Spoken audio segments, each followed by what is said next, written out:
So I think I've cracked the code to Gary's economics, which is he says things which sound stupid, so you think they're profound, but actually they're just stupid. I've always considered rent, profits, and interest to be basically transformations of the same thing. But I don't think many people think of them in that way. So once No, they don't, because they're different things. now the first thing to say is the title is not to be taken exactly literally, of course. There are Ah, of course. Gary the wise man speaks in metaphors. I don't believe that Edmund Burke was correct when he said that consistency is the hobgoblin of little minds. Either these things are the same or they're different things. A lot of people confuse vagueness and contradictory statements with profundity. but in a very real important sense, these three things are all the same thing. And the way they can basically be described is all three, rent, profits, and interests, are payments that are made by poorer people, the non-owners of assets, to richer people. So now the claim has evolved from they're the same thing to there's some similarities. Okay, well, that's a completely different claim, and you could have just said that in the first place. Maybe you're trying to be provocative by making an absurd, clearly false statement and then trying to walk it back to something that's halfway defensible. But whatever rhetorical appeal this approach might make, it's bad practice, intellectually speaking. And even with the new definition, well, no, you're just still wrong, Gary. Profits are obtained when a firm does a better job of forecasting consumer demand than their competition. It's just completely inaccurate to describe profits as a payment from poor people to asset holders. That's just not what they are. It's just false. Interest is the cost to borrow a loan, and rent is the cost of exclusive use of somebody's property over a course of time. Here's Gary's evidence that these things are all the same. And I think the best way to explain how that works is to go through an example. So let's say I've got £500,000 and you are a person who has nowhere to live and you need somewhere to live. So you come to me and you say, all right, Gary, I've got nowhere to live. You've got £500,000. Can you help me to get a house to live in? We can do this and we can structure this in three different ways. So number one, the most obvious way is I use that £500,000 to buy a house. I rent that house to you. This is the classic landlord-tenant relationship. I buy the house, I rent it to you, you pay me 25 grand a year rent. Number one, rents. The second way we can do it is I lend you the money, I lend you the £500,000, you buy the house, and then you pay me £25,000 interest every year in order to live in the house. So now you're paying 25 grand, same amount, but in interest. And the third way that we can structure this is I set up a company, I use the company to buy a house, you live in the house, you pay 25 grand a year rent to the company, that company makes 25 grand a year profit and it pays it to me in dividends. So in all three of these cases, I gotta say, British economic analysis has really gone downhill since the days when Adam Smith penned Wealth of Nations. So is Gary right? Are rent, profit, and interest all the same thing? No. All he's really demonstrated is that there's multiple legal structures with which one can let out a home. Both rent and interest are prices of things, so it's not surprising they'd have some similarities. Profits aren't a price of anything, but they are measured in money. So again, it's not surprising there's a similarity between all three. It's not really clear where, if anywhere, Gary is going with this whole line of thought, aside from to reach the conclusion that stuff costs money. Gary really likes the lending out a £500,000 analogy. Later, he returns to it, this time involving his sister. Let's assume I've used £500,000 to buy a property and rent it to my sister. She pays 25 grand a year rent. If I lend 500 grand to my sister, she buys the property, she pays 25 grand interest. Now, assuming she doesn't make any extra payments above the interest, in both cases, financially, her situation is exactly the same, basically. She pays 25 grand a year rent, or she pays 25 grand a year interest. So that's not really true. Gary's way oversimplifying matters here. Because as the homeowner, his sister is going to have a lot of extra costs that she won't have as the renter. Property tax, maintenance and repair. But hey, it's a thought experiment. Let's not nitpick. There's no difference between these two things. But there is one very big, important technical difference between buying with a mortgage and renting, which is who bears the risk of changes in the price, changes in the value. And I think this is the reason why people in this country are so keen on buying with mortgages. So another nitpick, price and value are not the same thing. Colloquially, a lot of people use them in an interchangeable fashion. But in economics, value, also known as utility, is ordinal, meaning ranking, and can't be quantified. Whereas price, well, obviously can be quantified. It's a dollar amount. That might seem pedantic, but it's actually an important point, as value theory has been a major controversy within the history of economic science.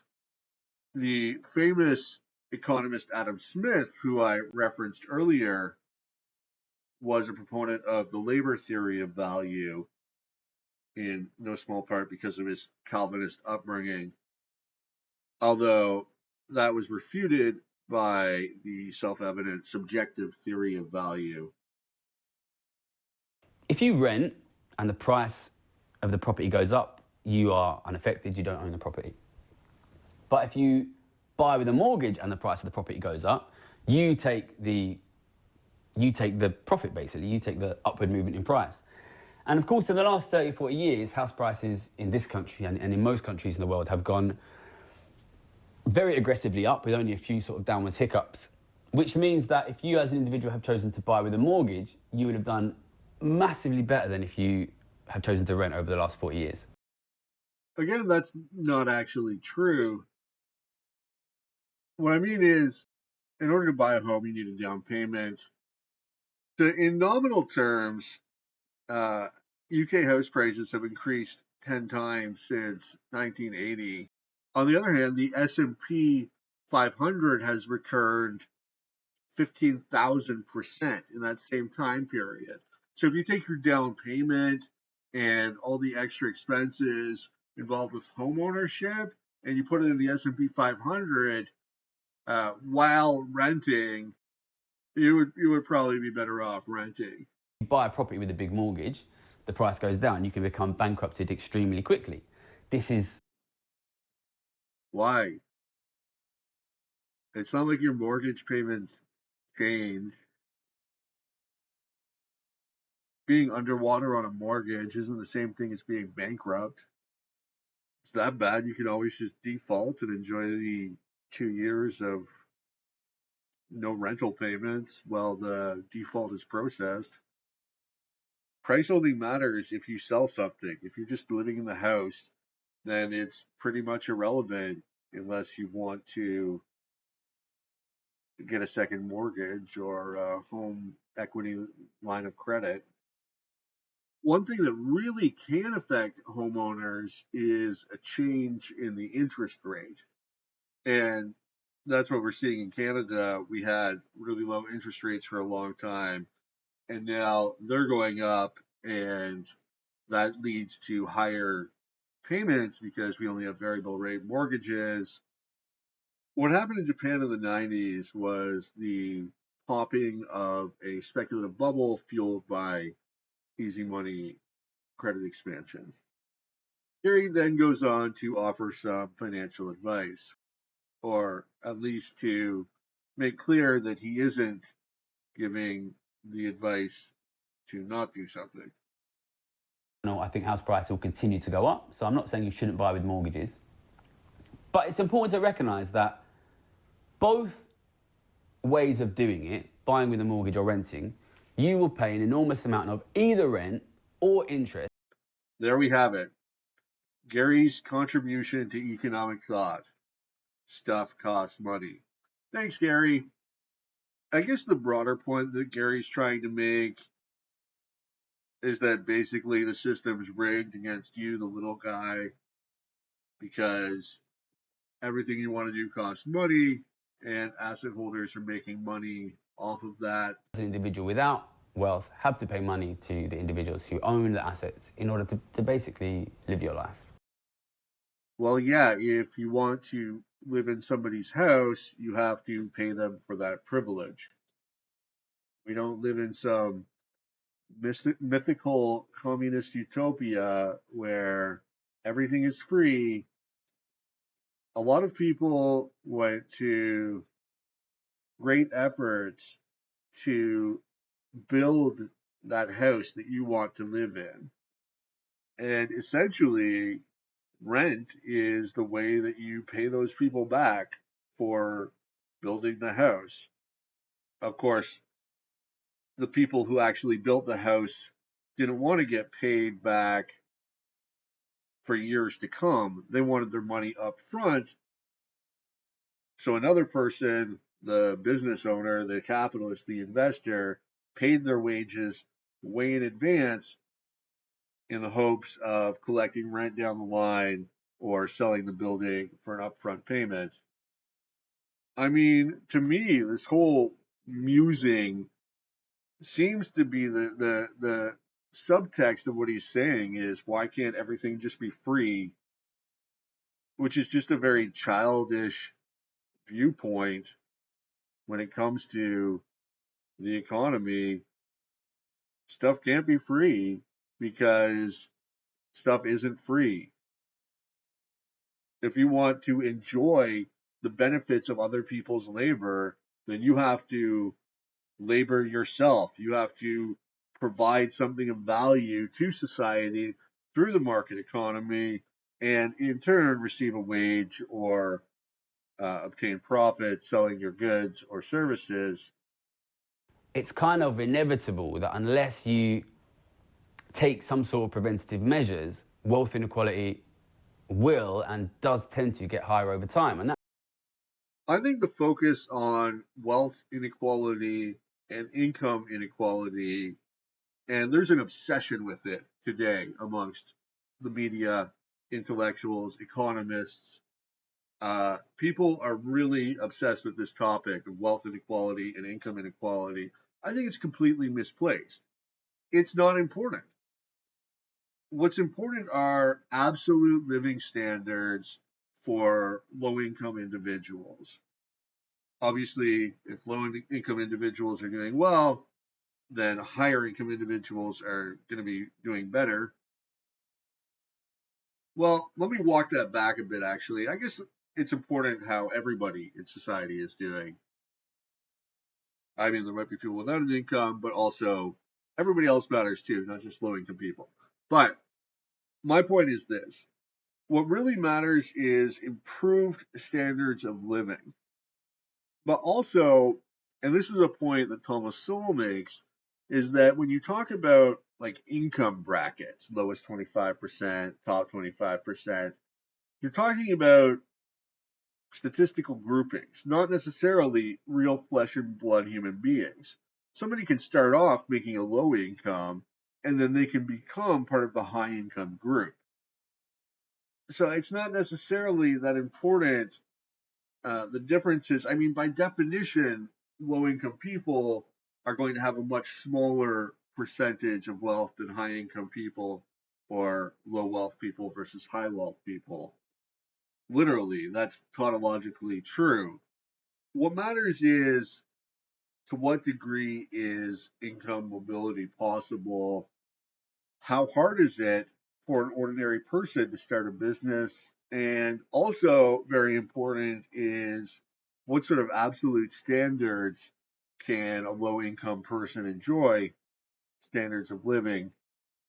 And that's something that's gone very wrong in Canada over the last decade or two, where because of the rapid increase in house prices, rent, and grocery prices, the inflation people are dealing with, it's the low income people are very much squeezed now. Average rents are well over $2,000 a month, and if you're making minimum wage, you're grossing, maybe 2,400, a little more, maybe, if you can get the overtime. But the important thing is not income inequality. It doesn't matter if rich people are getting richer because they have a lot of wealth. The economy is not a zero sum game. Rich people don't get richer by exploiting others, at least not in the market economy. My landlord's not exploiting me by offering me a place to stay in exchange for money. Actually, he's providing me an incredibly valuable thing, a place to live. Likewise, employers don't exploit employees. That whole line of thought is just rubbish. And you can see that Gary's whole philosophy is one of envy and jealousy. Why are there people that are richer than me? Gee, I don't know, Gary. Maybe it's because you make stupid YouTube videos sitting on a couch instead of providing value to society. I'm just sick and tired of this Marxist class war rhetoric. People like Gary, who have lived incredibly blessed lives, but does he appreciate the fact that he was born into a very rich country during an age of prosperity, that he got to earn a high income as a trader? No. All he can do is whine about the fact that there are some people even richer than him.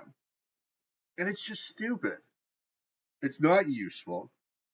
And the solutions he calls for, taxing the rich, giving more money to the government, is the exact opposite of what we need as a society.